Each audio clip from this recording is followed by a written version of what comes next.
Hola. Muy buenas tardes a todos los presentes. Sean bienvenidos a este Simposio Internacional de la Federación de Asociaciones Rurales del Mercosur. Un encuentro crucial para abordar temas de vital importancia para el futuro de nuestro sector agropecuario. En esta oportunidad nos reunimos bajo la consigna Producción de Alimentos, Bioenergías y Cambio Climático, reconociendo la interconexión entre estos elementos y la necesidad de encontrar soluciones sostenibles para garantizar la seguridad alimentaria, y además nos honran con su presencia distinguidas autoridades gubernamentales de nuestro país y también de países amigos, autoridades gubernamentales, académicas, representantes de asociaciones rurales, tanto de Argentina, Brasil, Uruguay, Paraguay, Chile y Bolivia. Agradecemos profundamente su compromiso con el desarrollo agropecuario regional y también su disposición para compartir sus valiosas perspectivas en este foro. A lo largo del simposio tendremos la oportunidad de presenciar exposiciones de altísimo nivel donde se van a estar analizando en profundidad los siguientes temas. En la sesión número 1, el agro y su aporte a la acción climática, potenciales y desafíos. En la sesión número 2, cómo enfrentar los desafíos de un potencial proteccionismo ambiental. Y seguidamente, en el día de mañana, continuará todo esto con el panel de los productores y las buenas prácticas agrícolas, ganaderas, el pago de servicios ecosistémicos, el mercado de carbono, si es parte de la solución, tendencias, realidades y oportunidades, y seguidamente experiencias y visiones de los productores frente a la seguridad alimentaria y la sostenibilidad. Queremos agradecer a los sponsors que nos acompañan. Ellos son el Instituto de Promoción de Carne Vacuna Argentina, el RENATRE, el Registro Nacional de Trabajadores Rurales y Empleadores, FUCOFA, Fundación de Lucha contra la Fiebre Aftosa, Vert Agro, Unión Cerealera. También nos está acompañando la Federación de Asociaciones Rurales de Entre Ríos, Confederaciones Rurales de Argentina, Federación de Asociaciones Rurales de Mercosur, y especialmente un agradecimiento importante a la Municipalidad de Gualeguaychú y a la Dirección Departamental de Escuelas. La agenda detallada del simposio, incluyendo los horarios de cada panel y exposición, se encuentran a disposición en los materiales informativos de dicho evento. Sin más preámbulos, me gustaría invitar, en este caso, a las siguientes autoridades que están presentes de las entidades agropecuarias para que nos dirijan unas palabras. Les pido al señor Carlos Castagnani, presidente de Confederaciones Rurales Argentina, al señor Marcos Pereda, vicepresidente de Sociedad Rural Argentina, al señor Nicasio Tito, presidente de FARER, por favor, y al señor Eduardo Calot, presidente de la Sociedad Rural Gualeguaychú, que se acerquen hacia el escenario.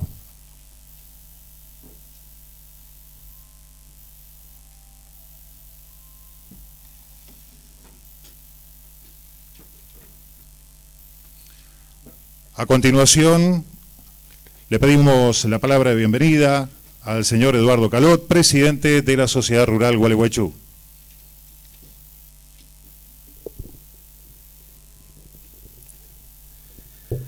Buenas tardes a todos. En nombre mío, de la Comisión Directiva y director de la Sociedad Rural Gualeguaychú, quiero darles la bienvenida a este Simposio Internacional de la Federación de Asociaciones Rurales del Mercosur. Es para nosotros una enorme satisfacción contar con la presencia de todos ustedes. Hace unos meses atrás nos contactaron desde Confederaciones Rurales Argentinas para comunicarnos que se estaba trabajando en la organización de este simposio. Nos contaron que la idea era salir de Buenos Aires y que habían pensado en Gualeguaychú por un tema de ubicación estratégica, de logística y de instalaciones. Realmente nos gustó la idea, sobre todo por la temática propuesta, y aceptamos el desafío de la organización. En ese sentido, queremos agradecer a CRA y a toda la FARM la confianza depositada en esta rural para llevar adelante el evento. Asimismo, a la entidad que nos nuclea a nivel provincial, la Federación de Asociaciones Rurales del Mercosur, Federación de Asociaciones Rurales de Entre Ríos, que ha demostrado su apoyo incondicional. Al mismo tiempo, no quiero olvidarme de las empresas y organismos locales y nacionales que nos brindaron su respaldo para que esto sea una realidad. Hablando de retos, los productores tenemos el enorme desafío diario de producir alimentos y energía de una manera sustentable. En ese sentido, el Mercosur aplica modelos de producción con sostenibilidad ambiental, que, como todas las cosas, pueden ser mejorables, pero sin duda alguna podemos decir que esta región del mundo trabaja cotidianamente de manera amigable con el planeta. Vemos todos los días que surgen nuevas exigencias de algunos mercados o bloques económicos. Estas exigencias provienen básicamente de países que son responsables de daños ambientales. Esta incongruencia lleva a plantearnos si realmente estas nuevas normativas están basadas en cuestiones ambientales o son meras restricciones comerciales. Estamos convencidos que el prestigio y la representatividad de los disertantes transformarán este simposio en una oportunidad histórica para el intercambio de ideas en la búsqueda de resolver los desafíos que nos plantea el presente en materia de producción sostenible y de acuerdo a los nuevos estándares internacionales de mercado. Por último, deseo que aprovechen estas 2 jornadas de debate y puedan disfrutar su estadía en esta hermosa ciudad de la que estamos orgullosos. Muchas gracias.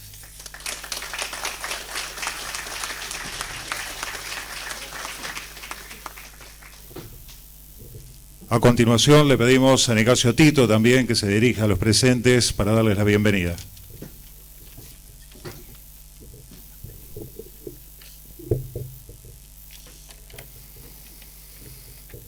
Buenas tardes.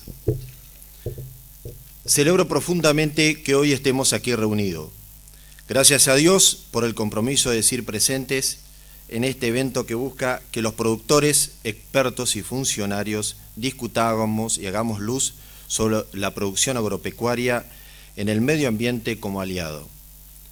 La rural anfitriona es parte de FARER y esta a su vez de CRA, la federación a la cual represento, encarna a otra escala obviamente los mismos preceptos y objetivos que nuestra entidad madre.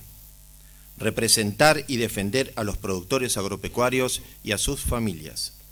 Precisamente, el productor agropecuario viene siendo carne de cañón de algunos sectores que sin tipo de rigor machaca sobre frases falsas, no dejan de ser dañinas por ser falsas. Esos sectores confunden, llevan zozobra a la comunidad con enormes perjuicios para la producción que se patentiza hoy en Entre Ríos, al no tener una ley que regule la aplicación de fitosanitarios. Los proyectos han ido y venido, han logrado los consensos necesarios de todos los sectores técnicos, profesionales y científicos. Pero el medio, el que despierta algunos grupos minoritarios sin soporte alguno, pero que han traído mucho prejuicio y mucha zozobra sobre algunos puntos, que la actividad más importante de la provincia es la producción. Traje este ejemplo para marcar la importancia que está acá. El gremialismo es esencial en esas luchas, una actividad que hacemos en forma paralela a nuestras tareas, pero que resulta irreemplazable. Por ello, los invito a seguir produciendo y a mantener e incluso reforzar el compromiso y participación desde el lugar y la entidad que sea. Por todo esto, repito, la alegría que tantos sectores, no solo argentinos, sino de países hermanos, nos hayan encontrado aquí a debatir sobre temas que hace un poco tiempo parecían de un futuro extremadamente lejano y hoy están aquí presentes. Por ejemplo, de aquí saldrán ideas concretas de cómo encarar desde el Mercosur el tratamiento de cuestiones comerciales de intercambio con el bloque europeo ante distintas medidas paralancerarias que muchas veces disfrazadas de ecologistas solo buscan bajarle el precio a nuestros productos. Con este marco le doy la bienvenida Les reitero el agradecimiento por su presencia y los invito a disfrutar del simposio que aquí nos reúne. Muchas gracias.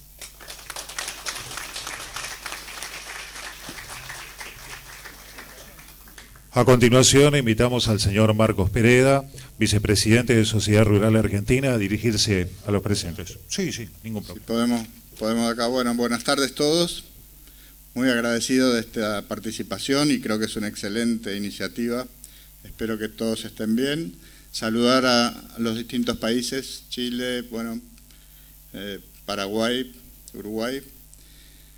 A ver, es un desafío, es complejo. Lo mejor es tomar una actitud proactiva de esto, porque evidentemente está para quedarse el cambio climático y como productores agropecuarios el desafío es ponerse varios pasos adelante y tratar realmente de los temas con la mayor objetividad posible.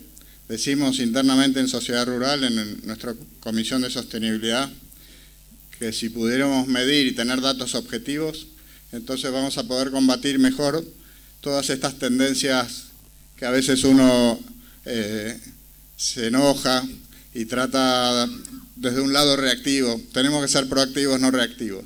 No quiero extenderme mucho, Carlos, te dejo la palabra, simplemente agradecerles y saber que vamos a tener una jornada muy interesante para todos. Gracias.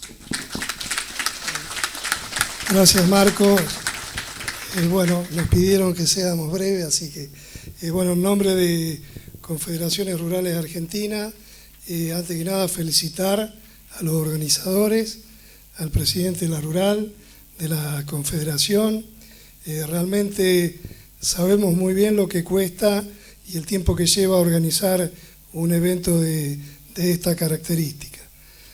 También es muy bueno que esté mucha juventud hoy presente, porque creo que son el futuro y son los que tienen que empezar a ver esta problemática.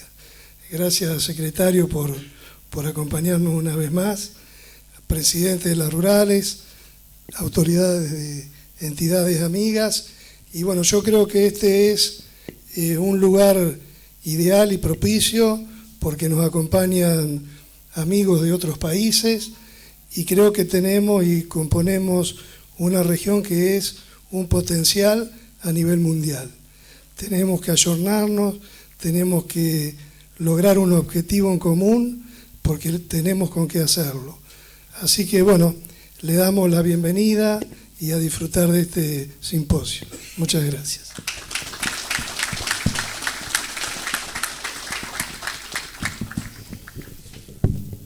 Agradecemos la bienvenida de las autoridades de las rurales, local, también en el ámbito provincial, a los presidentes y vicepresidentes, en este caso de Sociedad Rural Argentina, y también de presidente de Confederaciones Rurales Argentinas. Queremos recordar que está acompañándonos en esta tarde, que va a ser uno también de los panelistas. Gracias. Estamos hablando del ingeniero Fernando Vilela, secretario de Bioeconomía de la Nación. También nos están acompañando, en este caso, los legisladores, el diputado nacional Atilio Benedetti, el senador nacional Alfredo De Angeli. Así que agradecerles a todas, nuevamente las autoridades, tanto políticas, reitero, también gente de las casas de altos estudios que nos están acompañando en el día de hoy. Sin más preámbulos, vamos a presentar el próximo panel. En este caso es en la primera sesión, que se llama El agro y su aporte a la acción climática, potenciales y desafíos. Es por eso que invito a Cristian Feldkamp, que es director ejecutivo de CREA, Consorcios Regionales de Experimentación Agrícola, que va a dar paso a este primer panel. Muchísimas gracias.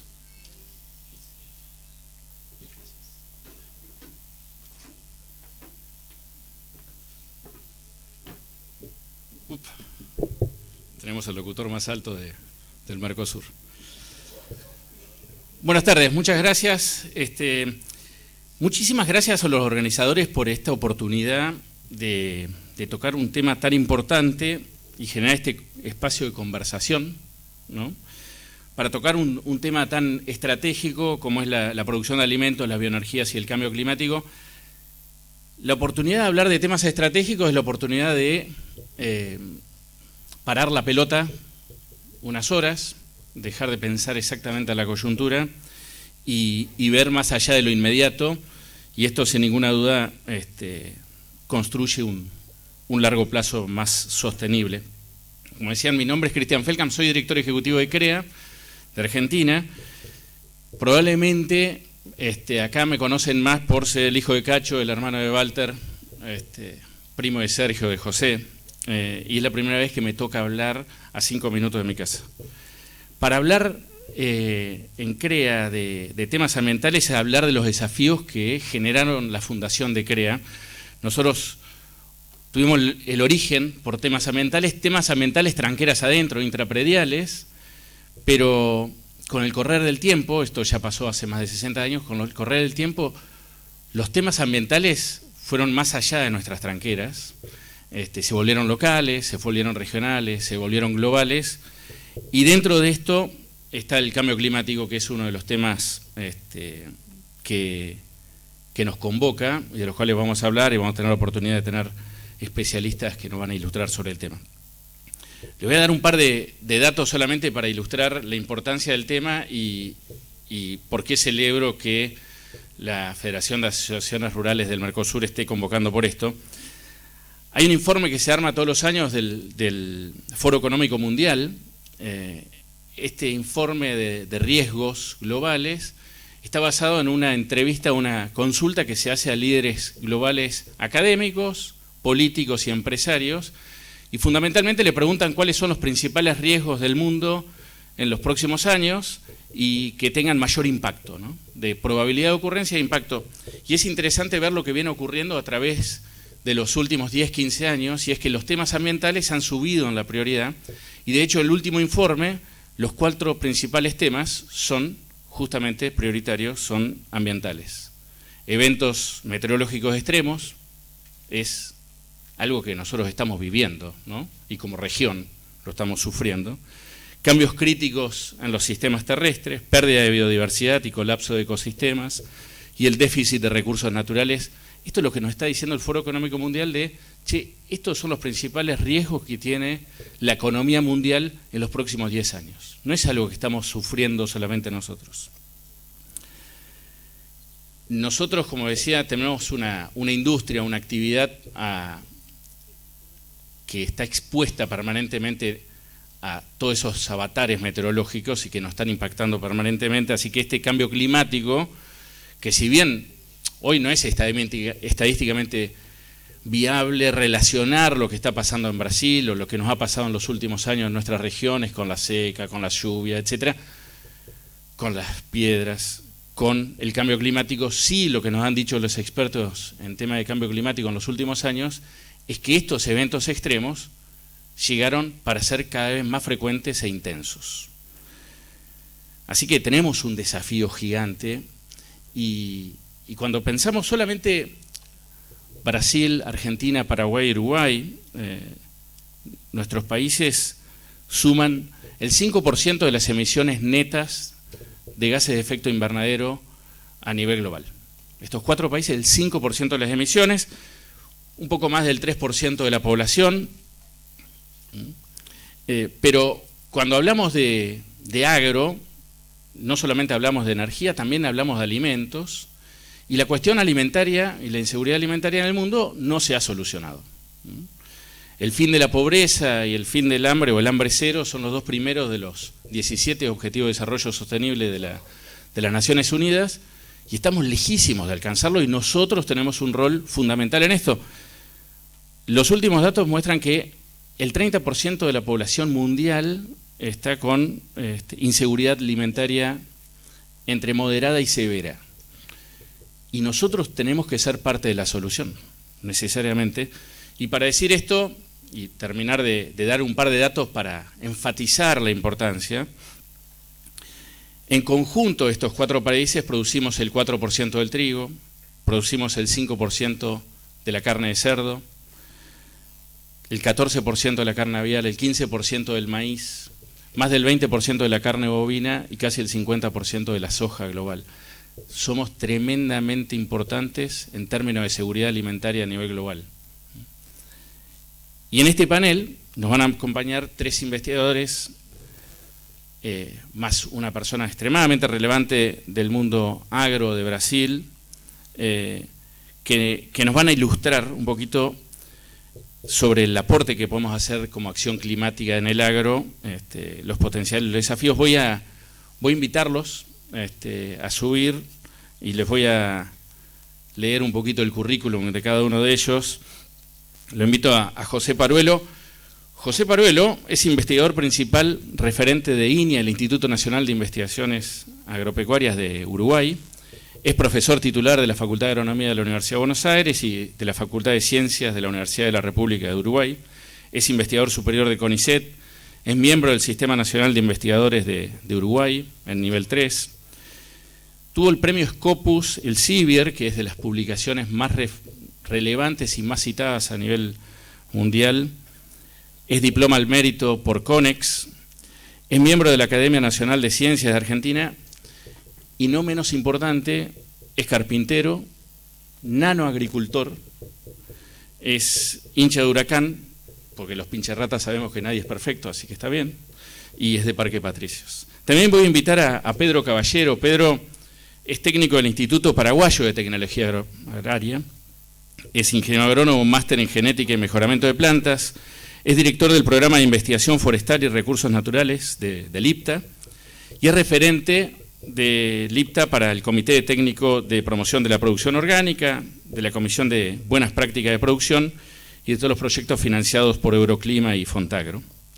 También voy a invitar a Mauricio Álvarez, que es ingeniero zootecnista, doctor cum laude en Ciencia Animal de la Universidad Politécnica de Valencia. Mauricio fue director de la Estación Experimental Agropecuaria Valle Inferior del INTA y en la actualidad es profesor adjunto de la Cátedra de Rumiantes Menores de la Universidad Nacional de Río Negro, investigador principal de INTA, es coordinador del programa de carnes y fibra del INTA y además Mauricio integra el Grupo de Ganadería Sostenible del Procisur y es referente nacional de FAO en la Agenda Global para la Ganadería Sostenible. Y por último también tenemos el placer de sumarlo a este panel, a Fernando Camargo. Fernando es ex viceministro de Agricultura de Brasil, fue presidente del Consejo de Embrapa y, si bien ahora no va a hablar en nombre de ICA, es representante del Instituto Interamericano de Cooperación Agrícola en Argentina.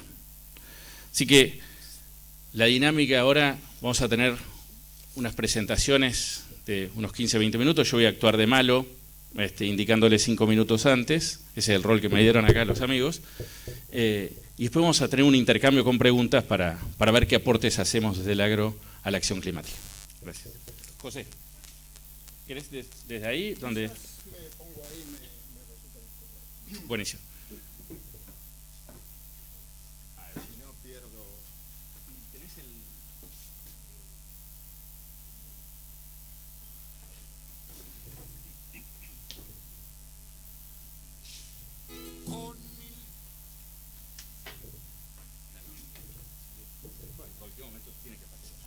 La presentación. Comenzamos, aprovecho para agradecer la invitación y la oportunidad de estar acá y de contar un poco la experiencia, seguimos sin presentación, la experiencia basada en algunas iniciativas que venimos desarrollando en el INIA en Uruguay, en colaboración con otras instituciones. Generalmente estas cosas que abordan problemas complejos no las podemos tratar desde una sola institución, sino que necesitamos el concurso de varios. Vamos a ver que aparecen otros logos. La institución donde me formé, que es la Facultad de Agronomía de la Universidad de Buenos Aires, la Facultad de Ciencias de la Universidad de la República, la Facultad de Agronomía también de la Universidad de la República, que junto con el INIA venimos trabajando en estos temas.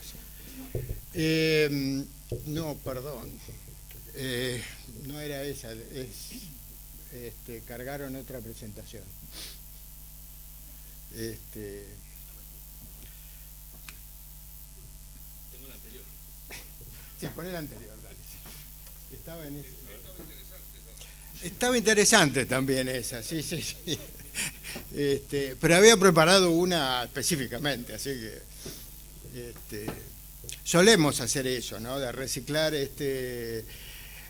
presentaciones, no era el caso, así que... Bueno, de los que les voy a hablar, ahora va a aparecer, puedo ir adelantando y no quemar nada, es de la necesidad de tener una medición, una cuantificación de esto que llamamos el desempeño ambiental. ¿El desempeño ambiental de qué?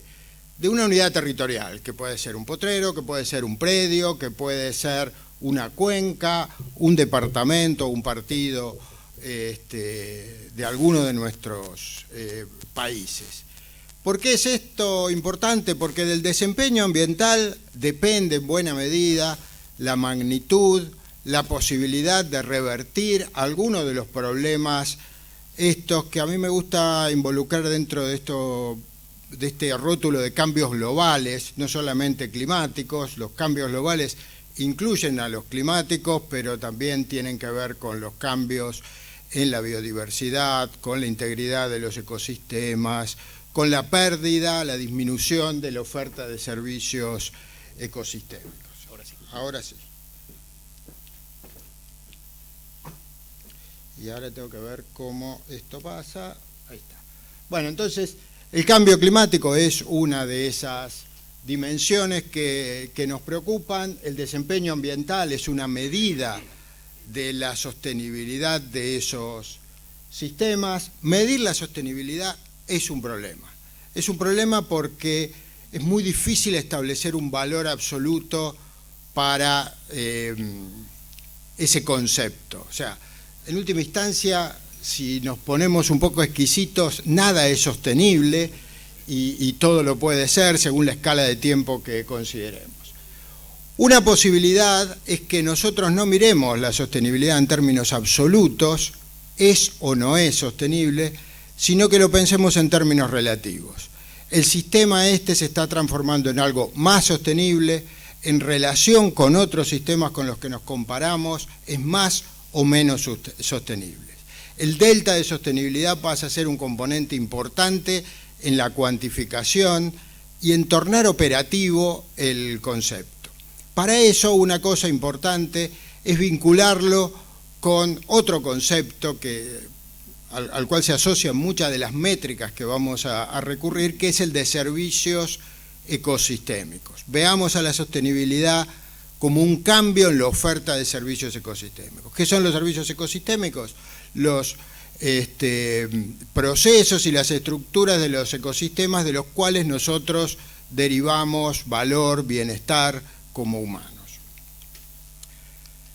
Los indicadores de desempeño ambiental vivimos, quienes nos dedicamos a esto en el medio académico, haciendo listas, indicadores que tienen que ver con la parte de suelos, con la atmosférica, con el agua, con la biodiversidad, algunos transversales. Hemos trabajado eso muchísimo, lo hemos compilado. Ahí atrás de mi carita aparece una publicación que hemos realizado en línea que hace esta síntesis de indicadores disponibles y medibles a escala predial.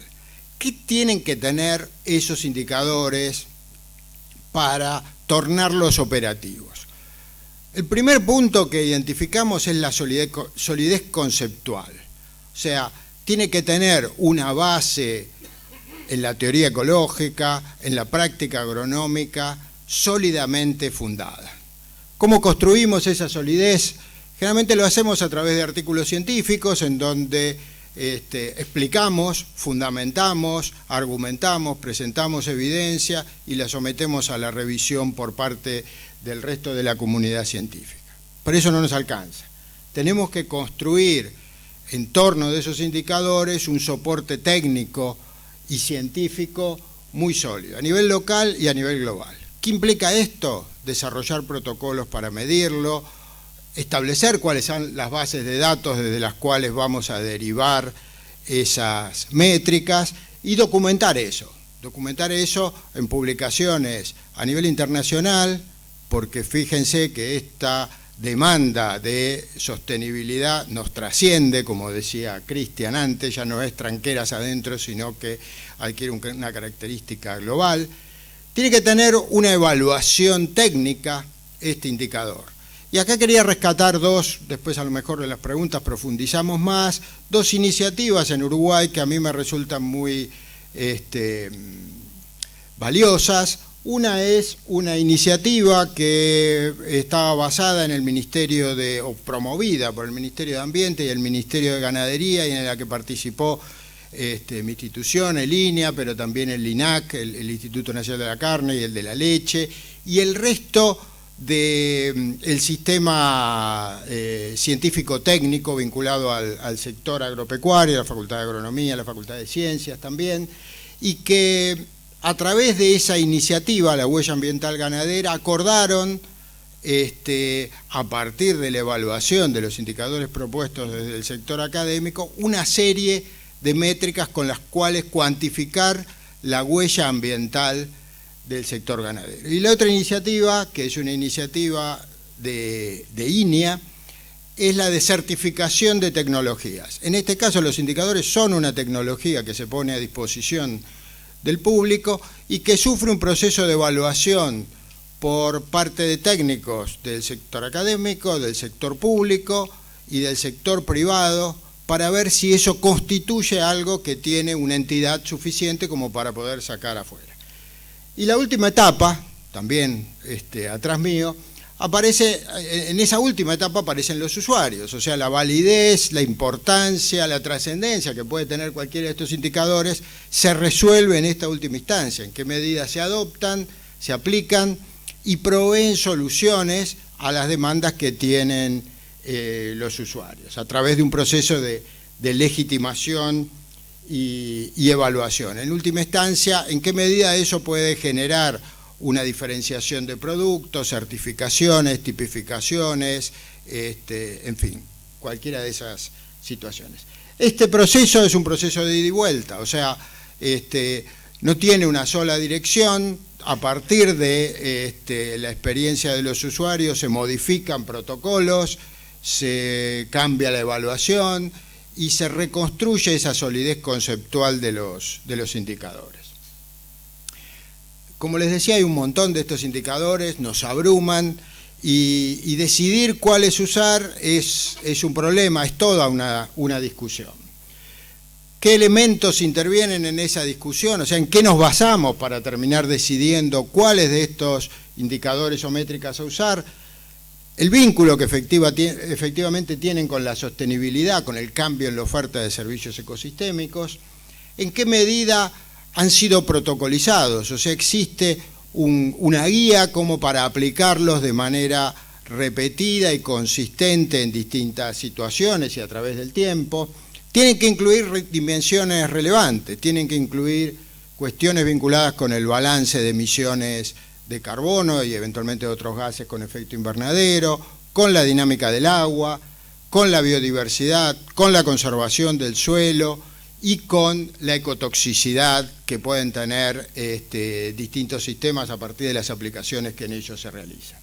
También tenemos que considerar cuestiones más operativas, el costo que tiene ese registro, la logística que involucra la medición de ese indicador, la interpretabilidad, cuán bien lo puedo comunicar y puede ser asimilado por el resto de los usuarios. Y por último, una cosa que es muy importante y que viene muy a cuento de toda esta discusión con las restricciones que pueden aparecer, que es la auditabilidad. ¿En qué medida ese indicador lo puede volver a calcular cualquiera y obtener el mismo resultado? Hoy les voy a hablar de algunos indicadores que cumplen estas condiciones que hablábamos antes, de ser baratos, de tener una solidez conceptual construida a partir de la trayectoria que tienen estos indicadores en la literatura internacional, lo que construye esa confianza, y que tienen una característica.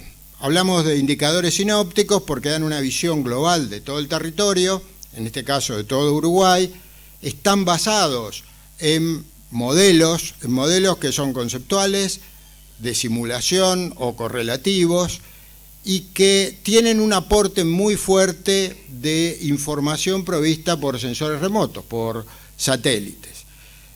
Un poco la clave del uso de los sensores remotos está en la posibilidad de cubrir todo el territorio, de hacerlo a costos muy económicos, de la repetibilidad que tiene esto y de la posibilidad de ser consistentes en el territorio y además de cubrir todo el territorio. No hay una muestra en algunos lugares, sino en todo el territorio.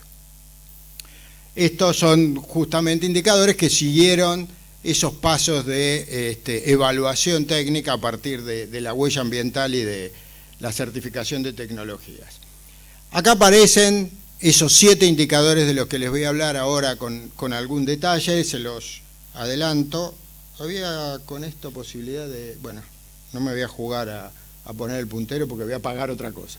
Bueno, cuando queremos medir el desempeño ambiental de una unidad territorial, ese campo o región o lo que sea, diverso, mixto, con distintos tipos de cobertura, recurrimos a la diversidad de tipos funcionales, cuántas cosas que funcionan distinto hay ahí. Que funcionan distinto quiere decir que fijan carbono o generan biomasa de manera diferencial a lo largo del año, más o menos estacional, la proporción de hábitats naturales presentes en esa porción del territorio, un índice que ahora les cuento un poquito, que se llama de oferta de servicios ecosistémicos, que puede ser calculado cada año, y que además podemos mirar a lo largo del tiempo y entonces evaluar la tendencia que eso tiene en el tiempo. Ver si esa oferta estuvo aumentando, disminuyendo, se mantuvo estable. Otro es la apropiación humana de la productividad primaria. ¿Cuánto de lo que se acumula de biomasa en ese sistema nos llevamos los humanos de ese lugar? O, lo que es lo mismo, ¿cuánto queda disponible para que se cumplan otras funciones? Los últimos dos son mucho más interpretables, justamente como decía antes, y es la conservación del suelo, básicamente con algo que, por lo menos los que estudiamos agronomía, tenemos muy incorporado, que es la ecuación universal de pérdida de suelo y el rendimiento hidrológico. ¿Qué miden estas cosas?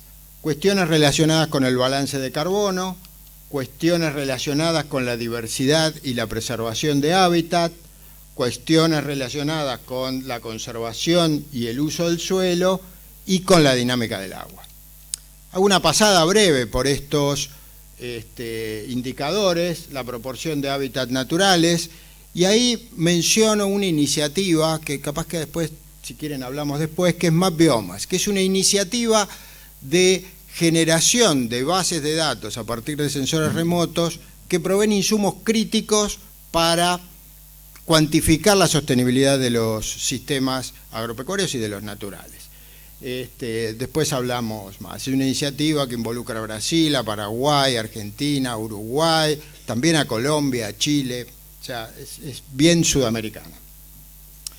La otra es la diversidad de tipos funcionales de ecosistemas, que lo que da una idea, o sea, en lugar de pensar que tenemos cultivos y campo natural y bosque, podemos tener cultivos que funcionan distinto, una obviedad de invierno y de verano, pero también maíz temprano y maíz tardío, o podemos tener bosques caducifolios y perennifolios. Cada uno de esos genera un funcionamiento, una firma funcional distinta que captura este índice. Cuanto más diverso, cuanto más de esos tipos hay, más contribución a la sostenibilidad ejerce. El otro es la oferta de servicios ecosistémicos, un indicador que también se construye a partir de la dinámica estacional de las ganancias de la acumulación de biomasa. Básicamente, lo que, haciendo una historia larga, corta, lo que se ha visto es que muchos de los servicios ecosistémicos, desde algunos vinculados a la biodiversidad, a la acumulación de carbono en el suelo, a la dinámica del agua, están asociados a la cantidad de carbono que se gana y también a la regularidad, o sea, al complemento de la estacionalidad de esas ganancias de carbono. Un sistema tiene mayor índice de oferta de servicios ecosistémicos si tiene una producción alta y constante a lo largo de todo el año. El otro es la apropiación humana que podemos hacer de los sistemas, y el complemento, como les decía, la energía disponible, el rendimiento hidrológico y la conservación del suelo. ¿Qué hicimos con estos indicadores? Además de hablar yo un rato acá en Gualeguaychú, calcularlos para cada uno de los 99.900, ese es el número, de padrones rurales que tiene el Uruguay mayores a 5 hectáreas.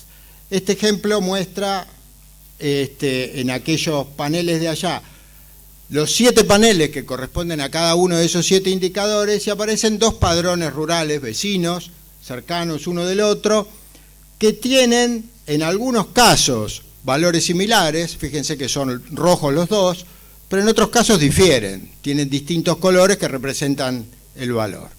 Esa información se puede resumir de muchas maneras, ahí lo resumimos en uno de esos diagramas de flor, en donde cada uno de los pétalos da idea del valor de ese indicador que estamos considerando. De alguna manera definimos una firma de desempeño ambiental para cada uno de esos 2 padrones a partir de la forma, el tamaño de cada uno de esos pétalos. Como esto está para todos los padrones rurales del Uruguay, uno puede armar mapas en donde si uno fuera y hiciera zoom en esas imágenes vería cada uno de los padrones y mirar el patrón regional, o sea, no ocurren al azar, responden a diferencias geomorfológicas. Sí, gracias. Se ve que me lo estabas haciendo hace rato. yo ya sé que no hay que mirar. Y una de las cosas que uno puede hacer es resumir esa información de alguna manera, agruparla por regiones geomorfológicas en el sentido vertical, en el sentido de acá del eje de las Y, decimos lo que nos dedicamos a la ciencia, y en el eje de las X, distintos sistemas de producción, sistemas agrícolas, sistemas mixtos y sistemas ganaderos, y caracterizar entonces las diferencias. Y ahí hay alguna cosa que a mí me gusta destacar. Si uno mira los pétalos, bueno, ve que los sistemas agrícolas tienen valores menores que los sistemas ganaderos, pero hay una cosa que me resulta muy interesante. Hay una barrita dentro de cada pétalo, que no sé si alcanzan a ver, que es la dispersión que tiene eso. O sea, dentro de los sistemas agrícolas y para cada uno de los indicadores existe una variabilidad enorme. Y esa variabilidad es un signo de esperanza, porque es en torno de la cual se pueden generar prácticas, o mejor dicho, existen prácticas que son capaces de generar un desempeño ambiental muy bueno en cada uno de estos sistemas. Paso un ejemplo y termino. Un productor, no sé si estará acá, pero no, en la localidad de 33 quiso ver cómo se ve esto, y entonces uno puede tener esa descripción interna del comportamiento de cada uno de los indicadores, ya no solamente a nivel de padrón, sino de potrero, y no vamos a entrar en detalle para no quemar a nadie, pero también nos habilita una cosa que es muy importante, que es comparar el comportamiento que tiene ese señor, que tiene esos 3 padrones rurales, con su entorno, con el barrio, con la región que hace determinado tipo de producción o otro tipo de producción, y poder saber cada uno de los productores desde el punto de vista ambiental si se ubica en el cuartil superior, en el cuartil inferior, está jugando en el nivel promedio, y habilitar entonces la posibilidad de mejora a partir de compartir la manera en la que se hacen las cosas. Esto tiene que ver con una aplicación de estos indicadores a nivel del productor. Otra cosa que se está trabajando es la importancia que esto puede tener en la generación de valor. O sea, en el caso de Uruguay, seguramente muchos saben, hay un sistema de trazabilidad del ganado, o sea que cada uno de los animales que va a faena está asociado a un padrón rural específico. Si a ese padrón rural, mejor dicho, como a ese padrón rural también está asociado un desempeño ambiental, es posible vincular el desempeño ambiental del padrón con el producto y tipificar una producción, incorporarle a la bandejita de colita de cuadril o de vacío ese diagrama de pétalos que veíamos antes y evaluar en qué medida en la góndola del supermercado o en los mercados internacionales eso genera un diferencial de precio o no.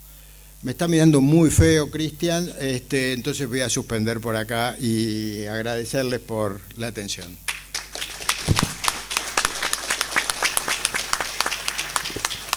Muchas gracias, José. Gracias por mirar a tiempo. Estábamos a tiempo. Mientras cargamos la segunda presentación, la presentación de Pedro Caballero, te agradezco aparte agradezco la flexibilidad para tomar la presentación anterior y volver a trabajar sobre esa. Rescato la importancia de detectar las brechas de mejora que tenemos, y esto solamente ocurre cuando nos medimos y podemos empezar a compartir y ver cómo mejorar entre productores. Así que la verdad que mientras le dábamos un poquito de tiempo para ir a la segunda presentación y ver desde el lado del IPTA en Paraguay cómo estamos avanzando. Gracias.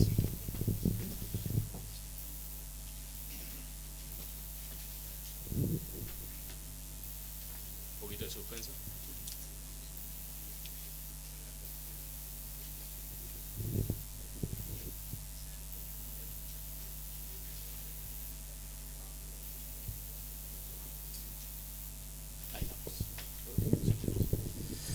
Muy bien, muchas gracias por la invitación y un gusto compartir con tantos colegas y jóvenes también, ¿verdad? Soy del Instituto Paraguayo de Tecnología Agraria y quiero compartir un poco algunas experiencias primero contarles somos una institución relativamente nueva que salimos del Ministerio de Agricultura y Ganadería a partir del 2010 y tenemos campos experimentales y estaciones experimentales, ¿verdad? El anterior, para indicar un poco que el punto anaranjado están las oficinas de gestión y nuestra oficina central en San Lorenzo, ¿verdad? Y después los de amarillo son los diferentes centros de investigación. El que está más cerca a Asunción es un centro de investigación de agricultura familiar, que es en Cacupé, la más tradicional. Aquí en San Pedro trabajamos con agricultura familiar, hacia el sur trabajamos con cultivos extensivos y más al este en agricultura, en producción pecuaria, ¿verdad? Y los blancos son los centros, los campos experimentales, ¿verdad? Los dos puntos que están en el Chaco, ¿verdad? Esta parte del sur, frontera con Brasil, que trabajamos con cultivos extensivos, y así sucesivamente. Este es el campo experimental de arroz, el campo experimental de caña de azúcar, campo experimental de agricultura familiar. Entonces trabajamos en diferentes programas, ¿verdad? Programa agrícola, que están los cultivos más importantes: soja, trigo, maíz, algodón. El programa pecuario, que trabaja con ganadería, agricultura familiar, con pequeños productores, y el área forestal y recursos naturales, que es la más nueva dentro del proceso de modernización del IPTA. Algunos logros importantes, ¿verdad? Tenemos variedades de algodón, que otra vez se está reactivando y sobre todo creciendo considerablemente en el Chaco. Y las últimas tendencias es las nuevas variedades que son los algodones coloreados, ¿verdad? Que tiene una tendencia interesante para la producción orgánica y la artesanía, o sea que 200 gentes que trabajan en tejido a mano están muy interesados en desarrollar, en reactivar esa actividad, ¿verdad? Y en el programa de trigo tenemos las variedades con la denominación de Itapúa, que son para el sur, y las de Canindé, que son más frontera con Brasil, que es más hacia el este, que son variedades más adaptadas a situaciones menos frías, ¿verdad? También trabajamos con poroto en la agricultura familiar, arroz, por más que ha avanzado considerablemente el arroz hacia el sur, y a veces también se le culpa un poco de afectar esas tendencias de las inundaciones o de las sequías, pero es una alternativa de la producción y ha crecido considerablemente y ha ocupado un mercado importante en las exportaciones. En maíz trabajamos más bien con variedades, el maíz blanco, el maíz amarillo y otras variedades que son tradicionales en la agricultura familiar. Y soja más para cultivos más extensivos. Soja ha tenido el aporte de otras instituciones privadas, como es el INBIO, el Instituto de Biotecnología, que ha apoyado considerablemente y lanzado variedades con grandes potenciales productivos. Todas esas variedades también han pasado por un proceso de experiencia en situaciones más drásticas de sequía o de inundaciones, sobre todo para desarrollar variedades para el Chaco, ¿verdad? Hablando ya en el aspecto de sistemas de producción más integrados, podemos contar una experiencia que se ha tenido con un grupo de mujeres, ¿verdad? Que trabajaban con agricultura familiar, financiado por Fontagro, ¿verdad? Donde han participado países de Chile, de Uruguay, Argentina y Paraguay. Entonces este grupo de mujeres decían, bueno, nosotros queremos tener variedades tradicionales, porque siempre tenemos que estar comprando, y se le incluyó a ellos en un proceso que fue bastante interesante, porque el IPTA ha proveído esos materiales tradicionales que tenemos en nuestros bancos, sobre todo de leguminosas alimenticias. Se ha proveído de un pequeño container adaptado para conservación de materiales. Y ellos decían, bueno, nosotros, ahora que tenemos estas semillas, cuando llueve ya podemos sembrar, ¿verdad? Y también podemos distribuir entre nuestras compañeras de la sociedad. El grupo de mujeres es Cuñá Marangatú, que significa mujeres muy valientes, guapas. Entonces esas son variedades que salieron de nuestros bancos de germoplasma y han avanzado considerablemente, que ellos ya están haciendo ya cultivos extensivos. Por ejemplo, el poroto manteca, que denominamos nosotros allá en Paraguay, un cultivo que fue bastante abandonado, pero se ha rescatado. Inclusive ellos pasan a abastecer a toda la comunidad aledaña a la frontera con Brasil.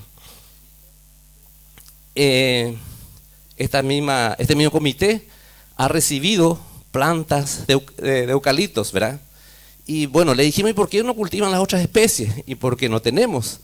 Y cuando nosotros les llevamos estas plantas nativas, ellos fueron muy ágiles en cultivar, en cuidar, y ahora ya están produciendo poroto debajo de las plantas forestales.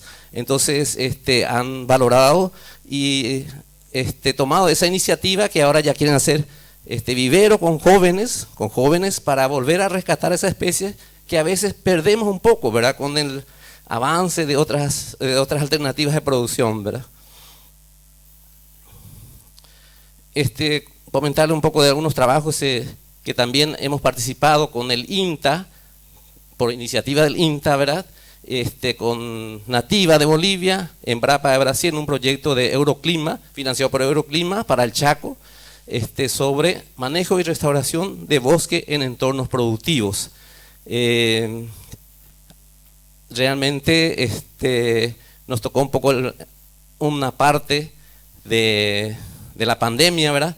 pero aún así vimos la necesidad que tiene el Chaco y un potencial para el IPTA, ¿verdad? Porque vemos que Argentina tiene muy buenos trabajos que podemos nosotros replicar para esa zona, ¿verdad?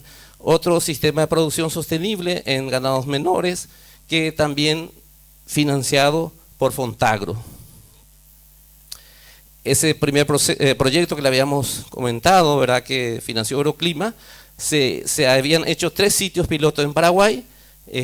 Uno de ellos, pequeños productores que querían integrar la parte de frutales en sus fincas. Y otra, tomamos como base una comunidad indígena, que tiene aproximadamente 10.000 hectáreas, de las cuales el 70% de su superficie está con cobertura boscosa. Entonces ellos tienen un sistema tradicional muy antiguo, que no dejan que entre la agricultura extensiva, pero tienen unas ganas de progresar en un sistema más lento, ¿verdad? Cuando nosotros les mostramos un mapa de cómo era la cobertura de su comunidad, ellos quedaron sorprendidos, ¿verdad? Porque no es fácil encontrar ese sistema de producción con tanta cobertura boscosa. Vimos también el interés que ellos tuvieron cuando veían otras especies que podían adaptarse a sus condiciones climáticas, que no son muy favorables, ¿verdad? Entonces, otro grupo de productores, ¿verdad?, que en ese mismo proyecto de Euroclima, ha tomado como base el manejo integrado de bosque con ganadería, una experiencia muy interesante de Argentina, y este grupo de personas decía, bueno, para nosotros el algarrobo es la solución, ¿verdad? Nosotros sabemos que el algarrobo nos salva en la sequía, nos salva en las inundaciones, es alimento para el ganado y es alimento para nosotros. Entonces, ellos han tomado esa experiencia y ahora a este proyecto vamos a estar integrando iniciando, justamente mañana tenemos el avance, el inicio de este proyecto, que es financiado ya por Fontagro, para formar una red de fincas sostenibles que va a ser entre Argentina, entre Bolivia y Paraguay.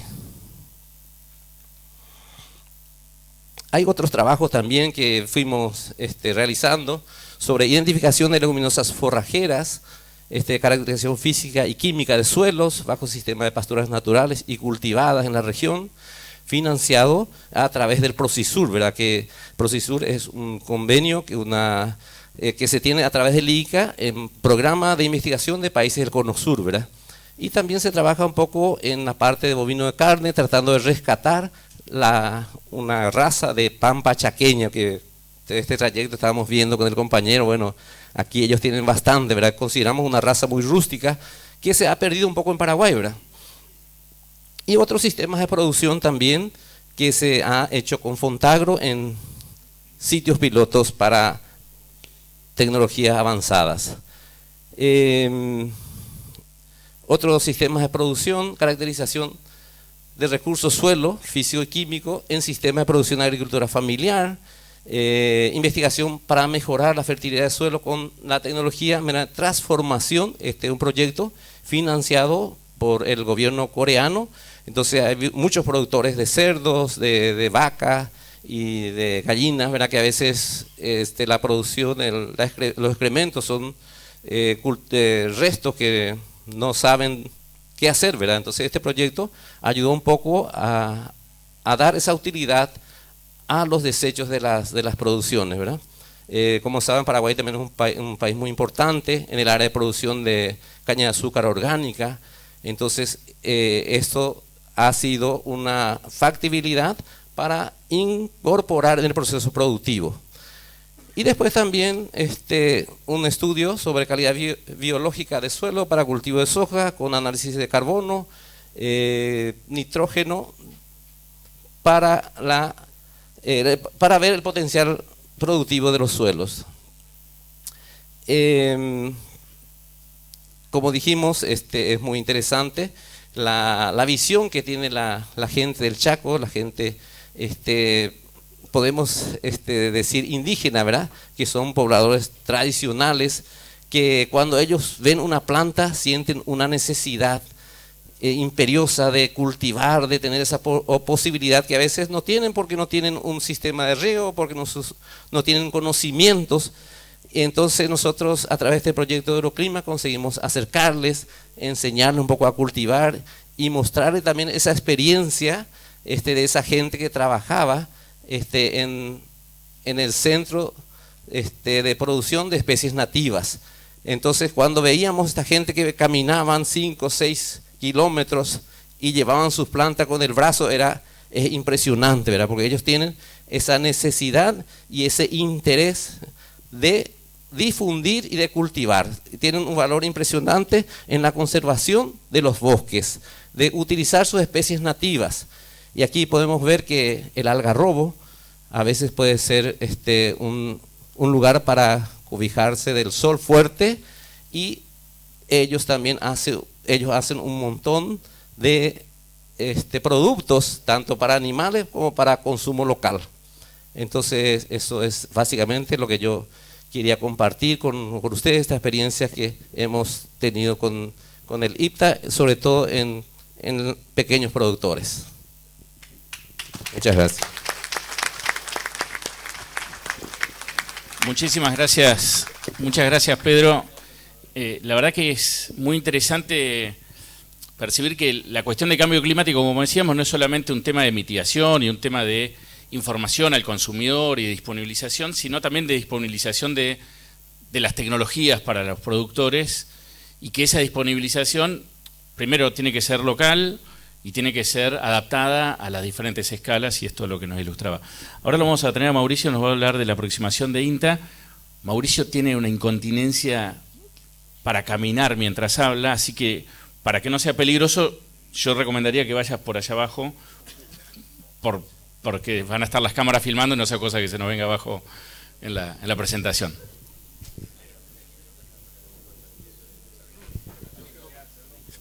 Hola, hola, ¿se escucha? Sí, me cuesta mucho a mí la formalidad de estar ahí parado. Me dieron el micrófono dorado, ¿no? Pareciera que voy a cantar, pero no. No sé si está la presentación. Y si no, vamos a tener que cantar. Bueno, antes que nada, muchas gracias a la organización por invitarme, y además es una alegría poder estar acá en Entre Ríos y ver a un montón de amigos que hacía mucho tiempo que no veía, así que supongo que después nos vamos a tomar algún trago y nos vamos a poner en día, ¿no? Bueno, yo les voy a compartir un poco cuál es la visión que tenemos desde los programas que tienen relación con ganadería en el INTA, acerca del rol que tiene el sector en el contexto de cambio climático y si podemos ser parte o no de la solución, ¿no? Entonces esto tiene que ver no solamente con... ¿Y acá qué pasó? Capaz que no era, ¿no? Ah, bueno, no solamente tiene que ver con la visión que tengo yo como coordinador de carnes y fibras animales, sino también con la visión que tienen quienes coordinan el programa de forraje, pastureo y pastizales, lechería, ACTECH, el programa forestal, el de recursos naturales y el de sanidad animal. Bien. Bueno, brevemente, ¿de qué voy a hablar? Voy a hablar un poquito, voy a repasar sin superponerme mucho con Cristian algo de contexto global. Después vamos a ver cuál es la relevancia del sector ganadero a nivel nacional. Yo voy a hablar de ganadería. ¿Cuáles son los compromisos ambientales del país? Si podemos ser parte de la solución, ¿qué podemos hacer? Y vamos a cerrar con algunas conclusiones, ¿no? Bueno, esto ya lo sabemos todos, en esa diapositiva que estamos viendo, cómo va a aumentar la demanda de alimentos impulsado por el crecimiento de la población.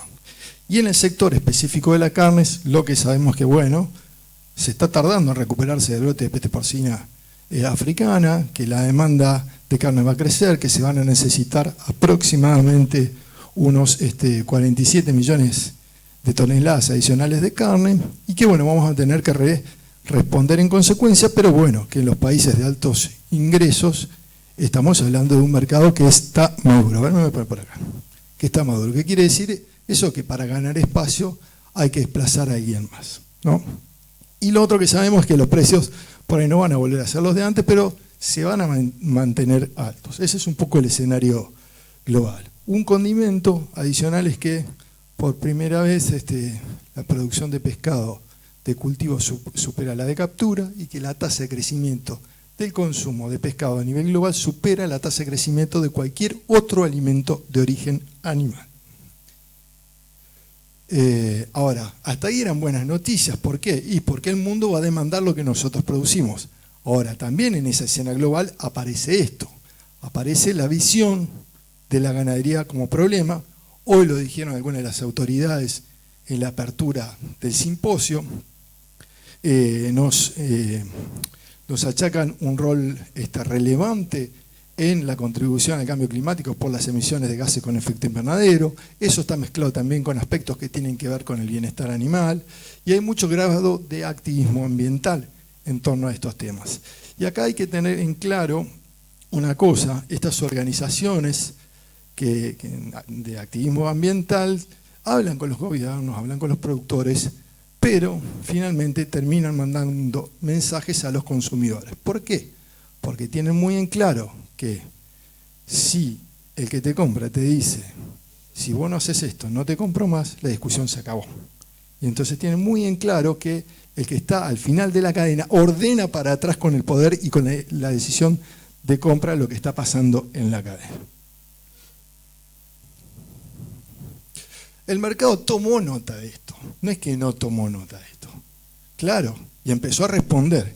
¿Y cómo respondió? Bueno, respondió desarrollando productos alternativos a base de vegetales, empezó también en el desarrollo de carnes cultivadas, carnes de impresión 3D, y además las promociona como que son mucho más amigables con el ambiente. A mí me ha tocado revisar alguna documentación de FAO al respecto.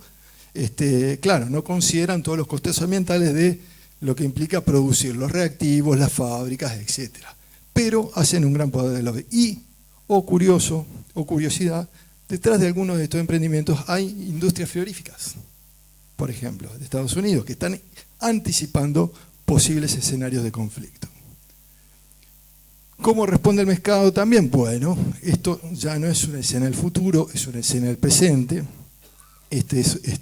Lo que están viendo es una imagen de un supermercado en Europa que gentileza de Pablo Peri, el compañero que coordina el programa forestal, donde se empieza a ver que en los distintos mercados se empiezan a posicionar productos en base a la diferenciación ambiental, se da más información a los consumidores, se trata de promover, entre comillas, un consumo consciente, pero claro, con un enfoque parcial, que es el de huella de carbono, es decir, un enfoque que se basa en una mirada sobre un aspecto negativo de la producción sin considerar todo lo que José comentó antes en la primera presentación, es decir, todo el aporte que hacen los sistemas agropecuarios en servicios ecosistémicos. Ahora bien, esa es la escena global. ¿Qué representa el sector de carnes y fibra, el sector ganadero? Y sumo acá la lechería para la Argentina. Supongo que acá habrá muchos ganaderos. Bueno, miren, a ver si funciona el puntero. No, bueno, en el gráfico de arriba a la derecha, lo que ven es la evolución de la producción de todas las carnes. Ahí está la producción bovina, la producción de cerdo, el aviar, las rumiantes menores y la de pescado.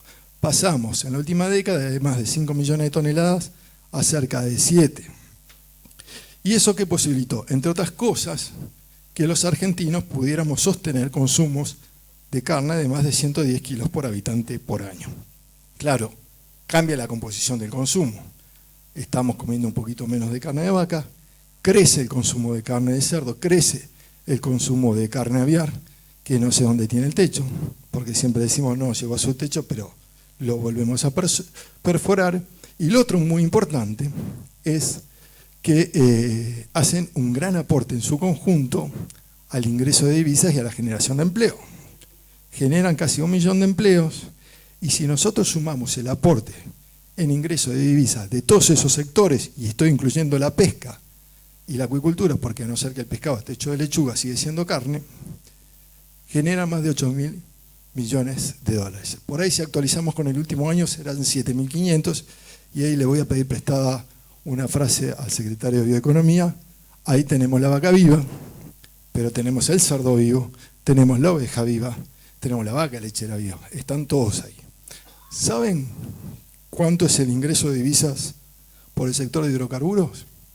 8.400 millones de dólares. Y por el sector automotriz, 8.900. Entonces, esta diapositiva también es una invitación a entenderse como parte de un complejo mayor con la importancia que eso tiene para la economía nacional. ¿Qué representa el sector en términos de emisiones? Porque estamos hablando de sector agropecuario, producción de alimentos, bioenergía y cambio climático.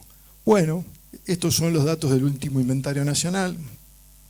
Argentina reportó una emisión de 376 millones de toneladas equivalentes de dióxido de carbono, y el sector de energía representó el 45% y el sector de agricultura, forestación y otros usos de la tierra también el 45%. Ahora, cuando vamos hacia el interior y desagregamos al sector que se llama AFOLO, sector de agricultura, ganadería en general, el 46% de esas emisiones vinieron de la ganadería, el 11% de la agricultura y el 43% del cambio del uso del suelo y la silvicultura. Ahora, acá hay una trampita, porque ese cambio del uso del suelo a alguien se lo tengo que atribuir. Entonces, cuando van a la parte final del reporte pasa esto. Resulta que buena parte del cambio del uso del suelo se le atribuye a la ganadería. Entonces, dentro del sector de agricultura, forestación y otros usos de la tierra, el 85% de las emisiones las aporta la ganadería y el 15% de la agricultura. Y eso nos da otra relevancia al sector ganadero como aportante de las emisiones. Ojo, dentro de un país que representa menos del 1% de las emisiones globales, ¿no? Vuelvo a lo que mencionaba Cristian hoy al principio. Lo que dijo Cristian, 5%. Y Brasil debe ser el que más aporta. Bueno, ahora, ¿cómo nos posicionamos? Este es el escenario. ¿Cómo se posiciona Argentina? Bueno, asumimos un compromiso en la cumbre sobre ambición climática para reducir las emisiones al 2030 a menos de 349 millones de toneladas equivalentes de dióxido de carbono, con un hito particular que tenemos la presidencia del subcomité de ganadería de la FAO. Esa es una meta que es muy ambiciosa, 27% más que la del 2016, y que además se plantea hacerlo sin cambios en el stock ganadero. ¿Qué quiere decir eso? Que tenemos que mejorar en base a eficiencia. Exactamente. Bien, ahora, y acá viene la pregunta, ¿podemos ser parte de la solución? ¿Es cierto esto que decimos, que la ganadería es parte de la solución, que no hay cambios sin ganadería? Bueno, veamos qué nos dice la ciencia. Algunas métricas ya nos propuso José, veamos qué antecedentes tenemos, y ahí voy a citar dos trabajos para mí bastante relevantes. Uno es un estudio a escala regional, que involucra a Argentina, Brasil, Paraguay y Uruguay, que llevaron adelante Ernesto Vigliso, Miguel Taboada y colegas de Uruguay, Paraguay y Brasil. Hicieron un metaanálisis acerca de todos los estudios que había a nivel global que decían que, para contrastar esta idea que tiene el IPCC de que el stock de carbono en suelo de los pastizales naturales llega un momento que no acumula más, y ellos encuentran evidencia de que eso no es así. Entonces, ¿qué es lo que dicen? Bueno, guarda, porque nos están evaluando con un modelo que no refleja nuestra situación y podemos estar acumulando dióxido de carbono. Y el otro es un trabajo de Pablo Peri, también donde evalúa la provisión de servicios ecosistémicos en la Patagonia en los sistemas ganaderos ovinos. Y un trabajo posterior que hizo Pablo toma el enfoque que mencionaba José de apropiación humana, en este caso la productividad primaria neta, y ya no en base a modelados, sino a mediciones específicas de balance de carbono, determina lo que pasa para la provincia de Santa Cruz en la producción ovina. ¿Y qué encuentran? Que para la mayor parte de las áreas ecológicas se estaba secuestrando carbono, salvo en el caso de la meseta central, donde hay un avanzado grado de deterioro ambiental por desertificación. Bueno, vamos a la región central, a la pampa húmeda, donde está el corazón de la producción ganadera bovina. ¿Tenemos algún dato ahí? Tenemos varios datos, pero este es muy interesante porque este es un trabajo que se hizo con una torre de ecovariance. ¿Qué hace esa torre? Mide el flujo de carbono en el sistema. ¿Cuánto es el intercambio? ¿Y qué encuentran? Miren, se lo resumo. Esas barritas rojas son momentos en los cuales se está emitiendo carbono, ¿ok? Y lo que está marcado en verde es cuando se está secuestrando. ¿Qué quiere decir eso? Que en un sistema natural basado en pastizales naturales hay ciclos de emisión y ciclos de secuestro. Y en ese caso, el ensayo fue corto, de 10 días, pero ¿qué encontraron? Que estaban secuestrando 3,2 kilos de carbono por hectárea por día. ¿Está? Entonces, estos antecedentes nos indican que claramente podemos ser parte de la solución. Ahora, ¿con eso alcanza? Argentina tiene sistemas pastoriles, podemos fijar carbonos, son parte de la solución. ¿Vamos con eso a vender la carne? No, no podemos ir con eso y además tenemos algunos deberes. ¿Qué podemos hacer? Bueno, miren, este es un modelo que hizo Aníbal Pordomingo hace algunos años donde estimó cuál era la demanda de forraje para producir 1 kilo de novillo de exportación partiendo de un sistema de cría que destetaba el 65% o uno que destetaba el 85%. Y claro, pasamos de 12.000 toneladas de materia seca, de 12.000 kilos a menos de 10.000. Y cambia completamente la composición del aporte de la cría, que es donde tenemos el mayor cuello de botella. Entonces, ¿cuál es el concepto acá a recalcar? No necesitamos más vacas, lo que necesitamos son más terneros, es decir, que esas vacas efectivamente paran. ¿Y qué impacto puede tener, por ejemplo, esa mejora en el porcentaje de destete en términos de la ecuación ambiental, en términos de emisiones de balance de carbono? Bueno, obviamente cuando más terneros tengamos, vamos a tener un sistema más eficiente y podemos llegar a reducir la emisión de metano, que es el principal gas con efecto invernadero con el cual contribuye la ganadería, hasta en un 40%.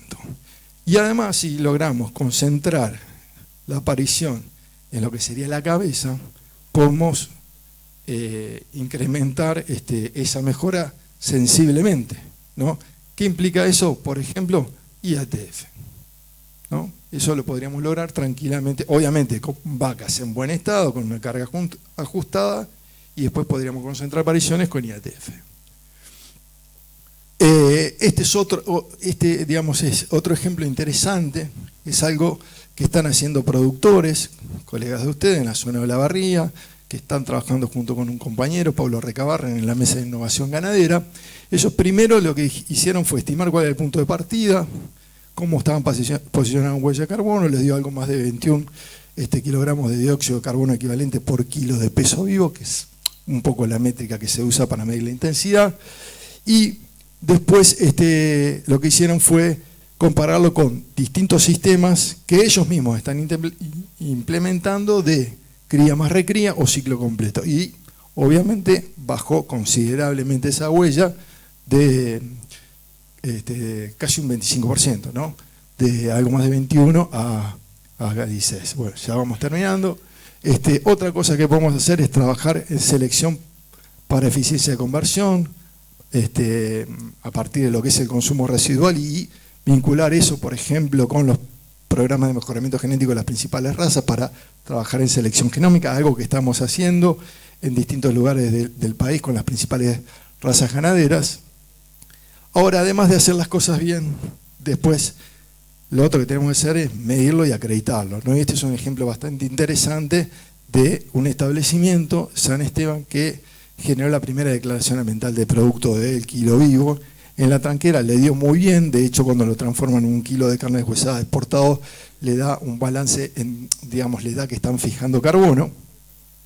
Y otro ejemplo de medir y acreditar para poder penetrar el mercado tiene que ver con lo que pasó recientemente, que es la exportación de primer contenedor de carne bovina certificada como libre de deforestación a Bruselas, ¿no? Exactamente. Ahora, si estamos haciendo las cosas bien y si lo podemos acreditar, podemos, además de ganar algún mercado, generar un ingreso adicional, bueno, se abre una oportunidad que seguramente se va a discutir mañana, que tiene que ver con la posibilidad de monetizar el secuestro de carbono a través de la venta de créditos, y hay bastante tela para cortar. No es lo mismo el mercado de créditos voluntarios que el estructurado.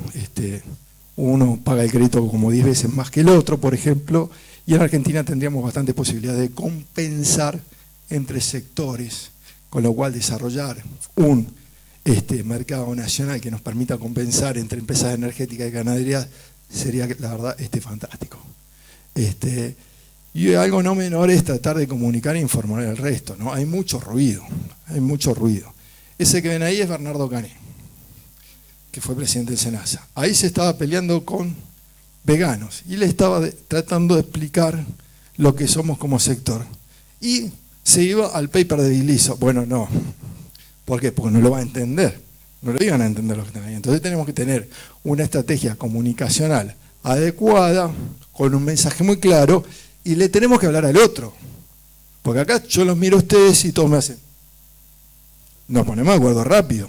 El tema es hablarle al otro, al que no es del palo, al que no es del sector, y llegarle a esa persona con un mensaje que lo interpele y que realmente empiece a valorar mucho más lo que hacemos. Cierro ahora con algunas conclusiones.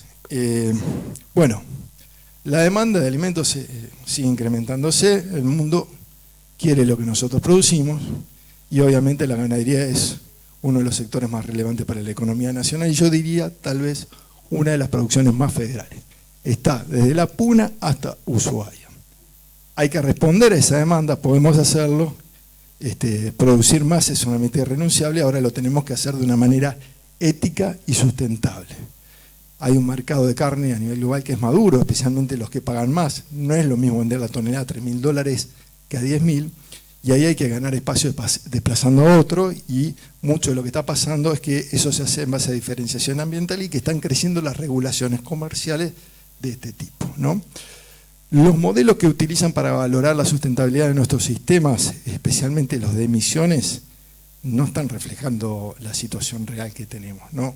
Y sí es cierto que tenemos un trayecto recorrido y bastante conocimiento acumulado acerca de cuál es la situación real y cuál es nuestra potencialidad, pero hay que seguir trabajando y hay que vincular todo esto que hacemos a los inventarios. ¿Por qué? Porque esos inventarios son el reporte oficial de lo que está pasando en el país. La ciencia que dice y que la ganadería puede ser parte de la solución, pero tenemos que medir, tenemos que acreditarlo, lo tenemos que comunicar, y hay experiencias virtuosas de productores que lo están intentando hacer. Yo creo que podemos, digamos que el mercado de crédito de carbono puede motorizar algo de esto. Ahora, no es la panacea, tenemos que tenerlo claro, y sí me parece sumamente importante lo que mostré antes, tener una buena estrategia comunicacional con el otro, con el que no es del sector, el consumidor del presente y el del mañana. Muchas gracias.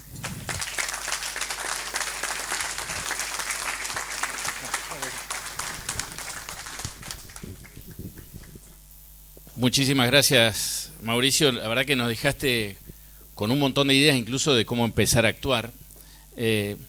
Ahora viene querría armar una pequeña conversación entre todos.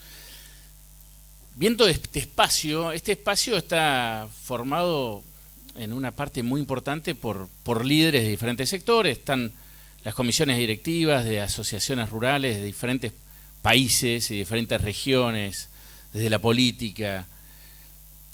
El rol que tienen los liderazgos es estar viendo un poquito más allá del día a día, ¿no? No estar pensando dentro de 50 años, porque si no serían profetas, pero por lo menos estar pensando algunos pasos adelante para poder llevar al resto de la sociedad, al resto del sector productivo, es decir, hay que involucrarse en este tipo de desafíos que ya tiene muchos años, digamos, ¿no? Digamos, la verdad tampoco es algo que surgió este año, ¿no?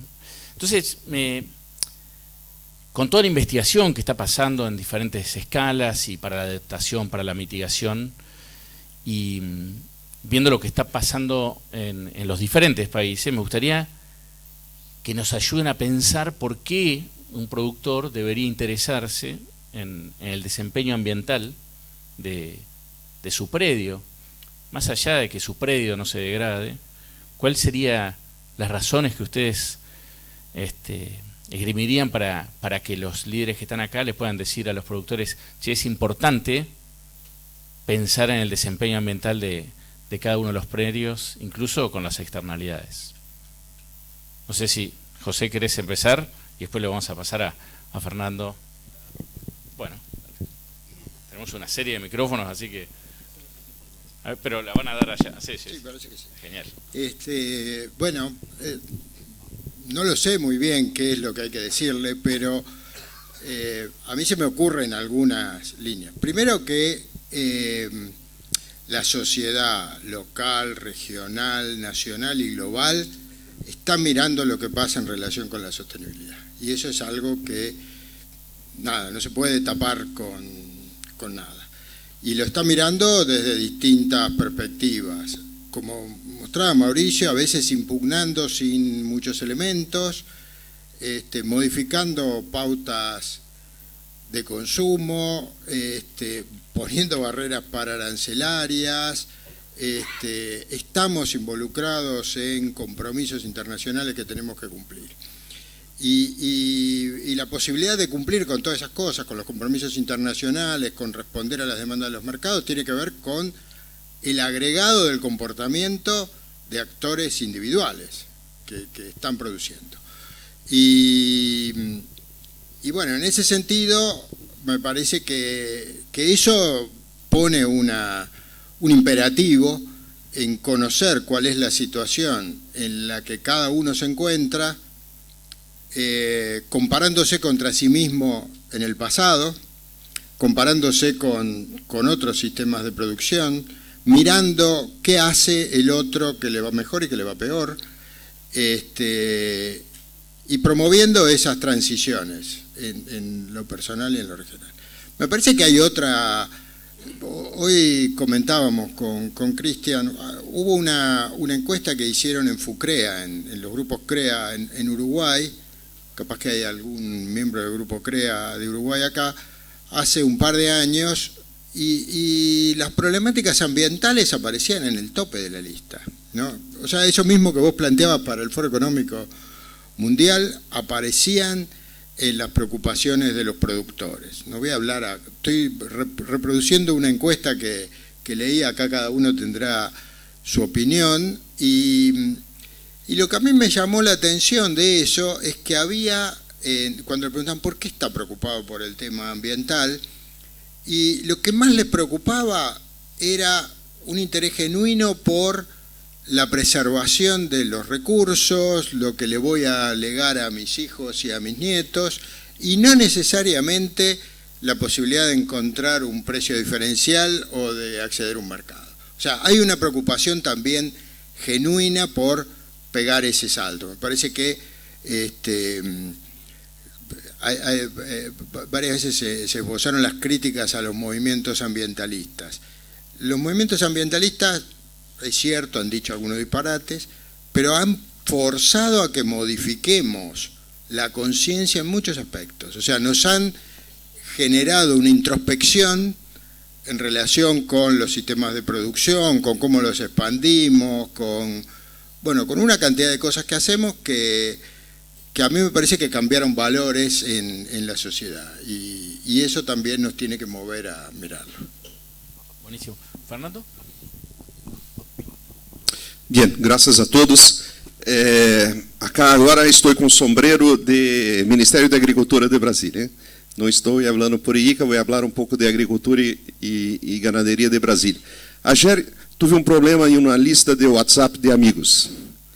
Um amigo de Brasília, fiscal federal, falou nesta lista de WhatsApp que não ia mais comer carne. E aí começamos a pelear, justamente porque, e aí foi à noite, tinha que buscar muitas informações e para passar para ele, que era um debatedor inteligente. E porque há todo um discurso, uma narrativa que temos que estar ao tanto. Porque o grande problema do aquecimento O grande problema do aquecimento global não é agricultura e não é ganaderia. É queima de combustíveis fósseis. E não podemos perder isto de vista nunca. Ponto. Alô?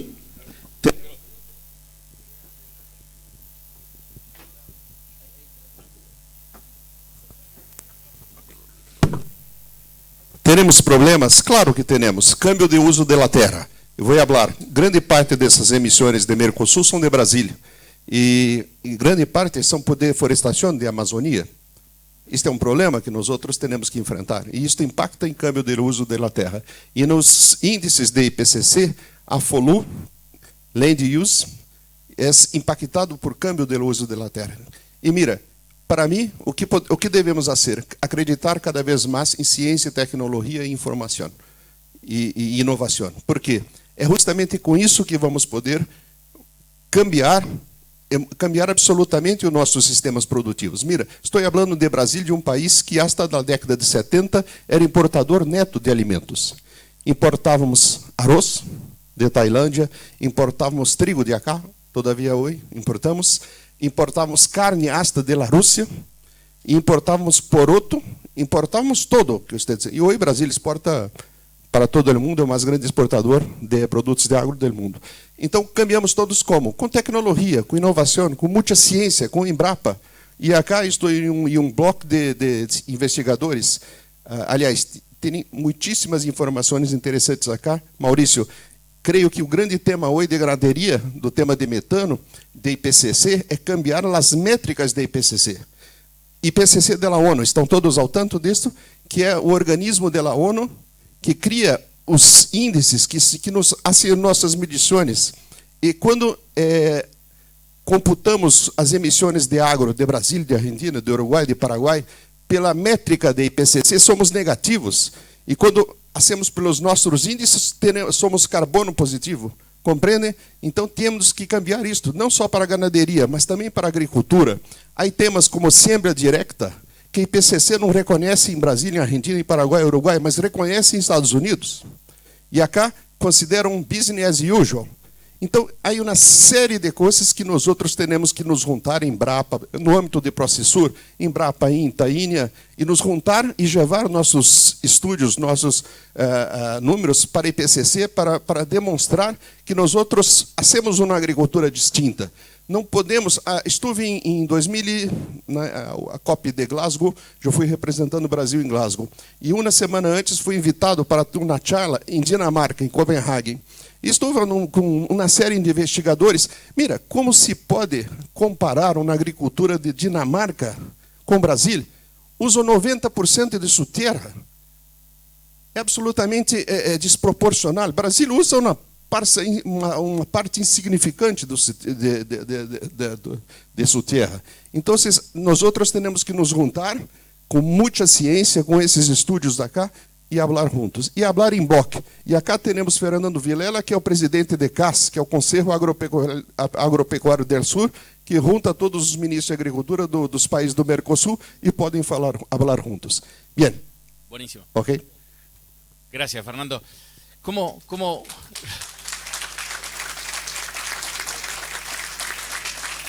Estoy con las manos ocupadas, no puedo aplaudir yo, pero... ¿Cómo ves, Pedro, el tema este de cómo hacemos para explicar la importancia de interesarse en el desempeño ambiental a los productores, en el caso de Paraguay? ¿Cómo lo están haciendo? ¿Cuál es tu percepción al respecto? Muy bien, creo que ya coincidimos con todos los amigos que hablaron. Y veo, pensando un poco, Paraguay, por ejemplo, la capacidad productiva que tiene es casi 10 veces más de su población, creo que ocurre en la mayoría de nuestros países. Y cada vez más el productor se da cuenta de que es posible producir con un sistema de producción sustentable, ¿verdad? Y eso se basa un poco en las buenas prácticas agrícolas, ¿verdad? En las buenas prácticas ambientales, y hace también que el productor sea consciente de que no hace falta hacer un uso desmedido de la arada, de la rastreada. Sin embargo, con un sistema de una buena integración de maíz con soja, con trigo y abonos verdes, puede hacer que su suelo sea productivo por mucho más tiempo, ¿verdad? Y también eso que dijimos un poco, ¿verdad? El uso del bosque, ¿verdad? Con el sistema de manejo de bosque con ganadería integrada, es una alternativa muy válida para nuestros países. Creo que sobre todo Paraguay debería tomar un poco más esa metodología y también lo que hace Brasil, ¿verdad? Con el sistema de integración pecuaria-labora, ¿verdad? Que sí creo que son ejemplos muy válidos para nuestras costumbres. Muchísimas gracias. Estos sistemas justamente que mencionabas hablan de ser más complejos, seguramente, ¿no? Los sistemas productivos nuestros, y vinculo dos comentarios que había hecho José hoy mostrando esta variabilidad, esta brecha que encontrábamos en los sistemas productivos, con los que nos comentabas, Mauricio, de hay posibilidades de mejorar, hay posibilidades.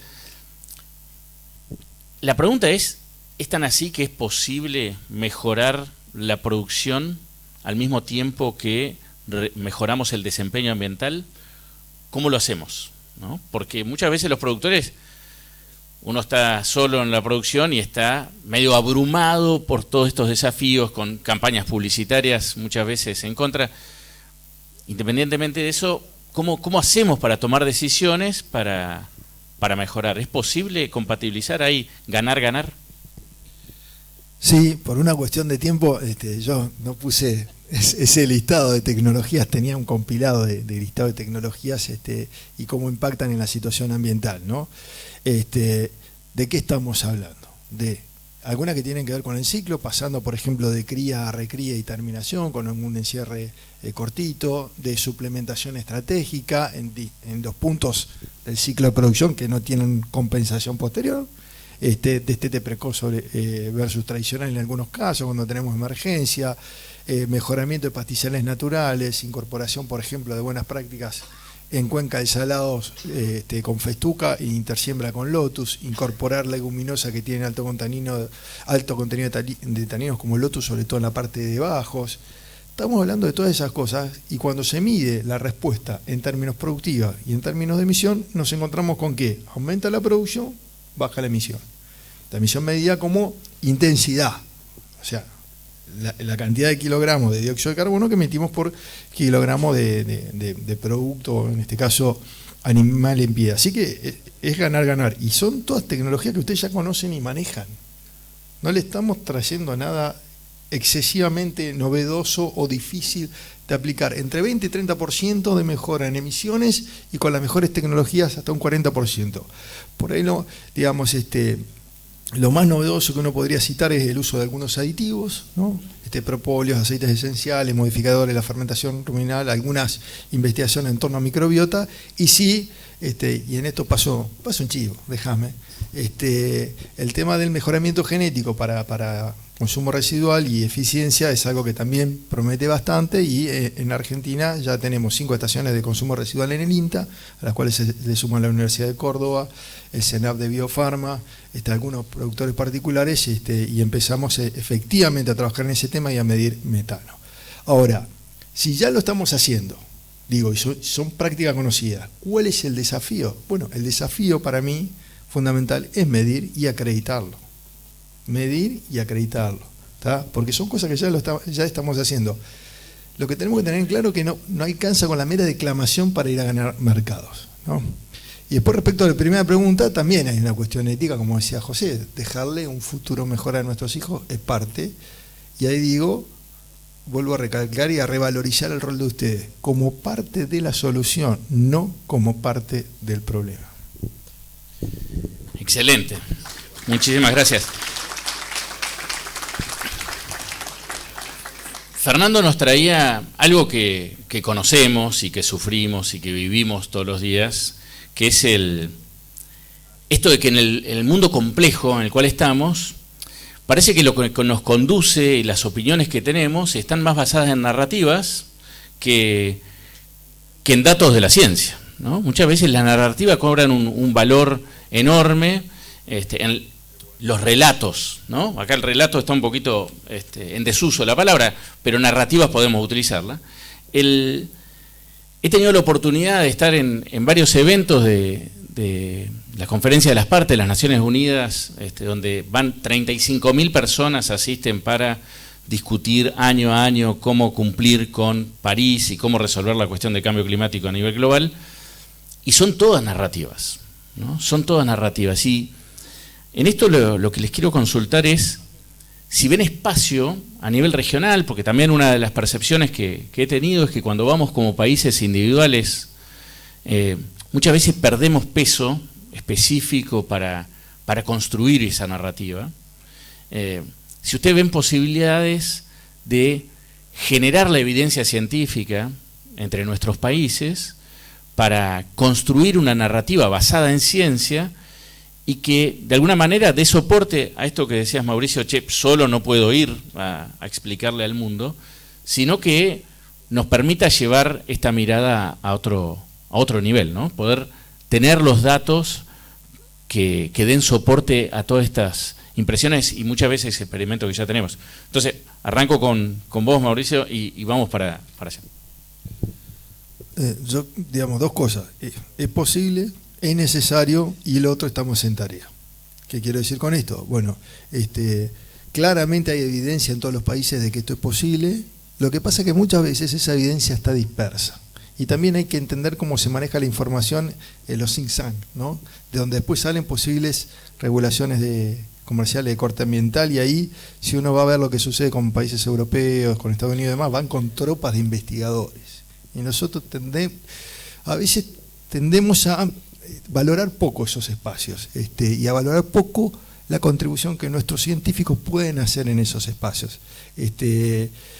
Yo digo, estamos trabajando junto con el Grupo de Ganadería Sostenible del Procisur para tratar de unificar protocolos, métricas, construir un poco, como decía José, tratar de buscar algún método, algún sistema que sea escalable, que tenga en cuenta las diferencias, la heterogeneidad que tenemos en los sistemas nuestros de producción y que pueda ser aplicable sin que sea una complicación excesiva, ¿no? Ahora, eso va a llevar tiempo. Mi mensaje sería que sí es posible, que estamos trabajando y que es muy necesario. Ahí sí que desde los decisores políticos apoyen un poco la participación en esos espacios de la academia, porque es lo que después va a dar el soporte que mencionaba José. Y después te tenés que pelear con países que mandan tropas de investigadores a darle soporte a lo que están diciendo ellos. Genial, gracias. Bueno, yo creo que veo así también como la experiencia de la región, tanto del INTA, del INIA y de Embrapa, son muy impresionantes, ¿verdad? Y creo que la traslocación, sobre todo en nuestros países de menor impacto o inversiones en investigación, son de mucha utilidad. Veo también un potencial muy interesante que esas investigaciones locales son mucho más potenciadas cuando son desarrolladas en zonas propicias, ¿verdad? Haciendo un análisis, por ejemplo, en Paraguay, nomás entre el Chaco y lo que es nuestra región oriental, hay un comportamiento bien diferenciado de las razas de ganados, de los cultivos, y veo también que eso puede ser totalmente, esas investigaciones locales son las que van a dar una base bien sólida al desarrollo. Dentro de ese proceso también creo que quiero mencionar, ¿verdad? El potencial que tiene el uso de bioinsumos, ¿verdad? Que son desarrollos locales que vemos que inclusive empresas grandes que están viendo ese potencial. Así es que, y esa integración, yo comenté vagamente así, ¿verdad? Que a través de Procisur, con apoyo de otras instituciones internacionales, han surgido proyectos muy interesantes, ¿verdad? Para esos análisis regionales, ¿verdad? Tanto de Embrapa, de INTA, de INIA. José. Bueno, No sé si está. Ahí sí. está.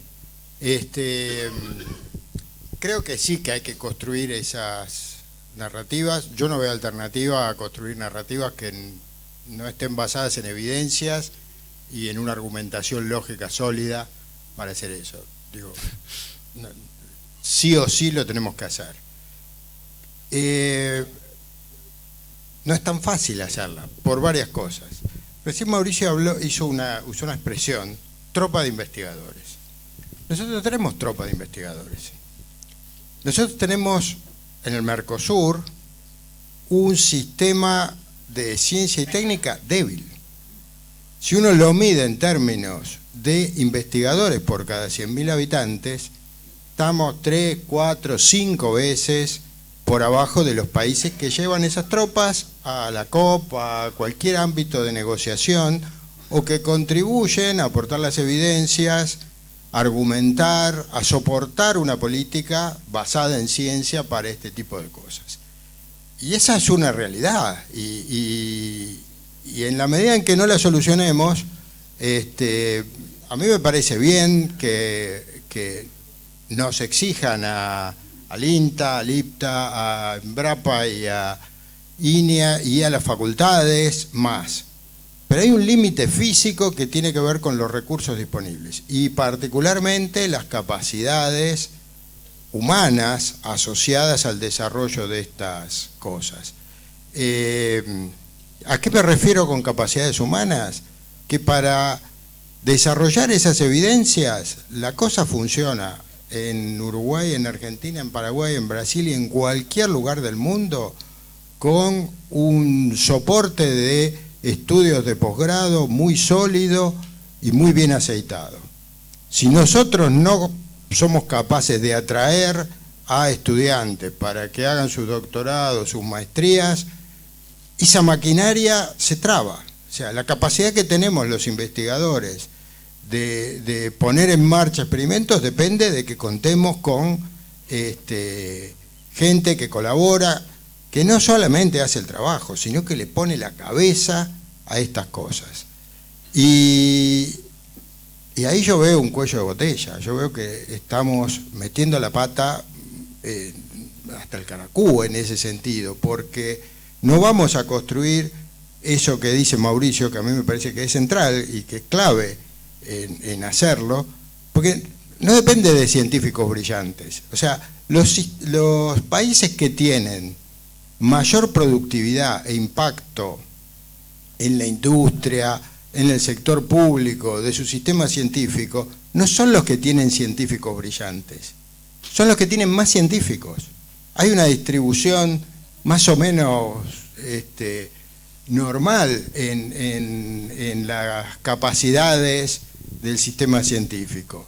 El tema es el número. O sea, en tanto no aumentemos el número, nuestras capacidades van a estar limitadas. Creo que eso puede pasar. Y digo una cosa más, perdón si me paso. Hay iniciativas muy buenas que han buscado unir, bueno, comentó algo Mauricio, las capacidades que tenemos distribuidas en nuestros países. Yo mostré un logo ahí que es de Map Biomas. Map Biomas es una iniciativa que nació en Brasil y que tuvo mucho eco en Argentina, con gente de INTA, José Volante, Santiago Verón en su momento, y un montón de otra gente que me olvido, perdón, después vos metés si hay alguien que me olvido, en INEA y en otros ámbitos de Uruguay, y que lo que ha hecho es generar plataformas regionales que para algunas cosas se han constituido en el estándar. O sea, si uno tiene que ir a mirar cambios en el uso del suelo, va y mira Map Biomas en cualquiera de los lugares. Y eso tiene una posibilidad de crecer muy grande. Tiene una posibilidad de hacer un Map Biomas sostenibilidad que incorpore indicadores, que incorpore inclusive el tema de buenas prácticas y la sectorización de buenas prácticas en distintos ámbitos. Hay gérmenes que uno debería potenciar. Gracias. Bien, hay consensos acá, ¿no? Hay consensos entre os investigadores, creio que há consensos políticos também, entre os produtores, absolutamente há consenso em relação a isso. E mira, estamos no limiar de uma transição energética, não uma transição alimentária. Mira, há guerra em Europa, há hambre em África, todavia, e temos que cambiar o sistema energético. Sistemas alimentares não são fallidos. Isto que temos que ter sempre ao tanto. E não cambiar as coisas. Não, as coisas não podem se cambiar. Sim, e a biomassa, nós outros, podemos ajudar o câmbio dos sistemas energéticos. Então, a agricultura e ganaderia fazem parte da solução, não de problema. Muchísimas gracias, Fernando. Antes de terminar y pedir un aplauso para los expositores, solamente contarles o retomar, ¿no? Esto el tema del cambio climático es uno de los desafíos más grandes que tiene la humanidad hoy en la Argentina, en el mundo, y en la historia es uno de los desafíos más importantes, si no el más importante que hemos tenido. Es fundamental que nos veamos parte de la solución y que actuemos como parte de la solución. Es tremendamente importante que tengamos estos relatos y estas narrativas que las podamos construir en base a datos y a evidencias, y que esto permita no solamente armar la narrativa, sino la construcción de políticas públicas. Y una cosita que quería decir: el cambio climático no es un tema de ambientalistas.